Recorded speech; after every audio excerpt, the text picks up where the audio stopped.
আমরা ঘোষণা দিয়ে একটি শান্তিপূর্ণ মিছিল দিয়ে, আমরা গতকালকে ঘোষণা দিয়ে, এর আগের দিন ঘোষণা দিয়ে একটি শান্তিপূর্ণ মিছিল নিয়ে প্রধান উপদেষ্টার কাছে আসছিলাম স্মারকলিপি পেশ করার জন্য। ঘোষণা দিয়ে ওনারা জানতো, ওনাদের অফিসকে আমরা অবগত করেছি যে আমরা আসবো, আপনারা নিয়েন।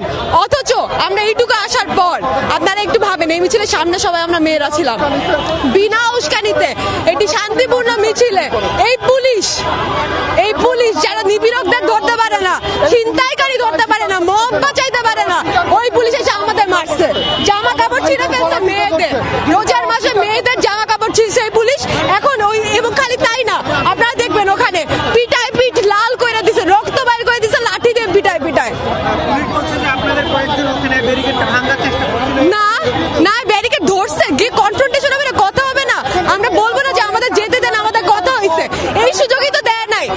আমি ছিলাম সামনে, আমরা দাঁড়াই বলতেছিলাম ভাই আমাদের যাইতে দেন, আমাদের কথা হয়েছে, আমাদের যাওয়ার কথা, ওরা ওই সুযোগে দেয় নাই, তখনই তারা হামলা চালিয়ে দিচ্ছে। আমরা একটা সাধারণ দাবি নিয়ে, আমরা 9 দফা দাবি নিয়ে, ধর্ষণ ও নিপীড়নের বিরুদ্ধে বাংলাদেশ প্ল্যাটফর্মটি আমরা 9 দফা দাবি নিয়ে প্রধান উপদেষ্টা বরাবর যাচ্ছিলাম আমাদের স্মারকলিপি জমা দেওয়ার জন্য।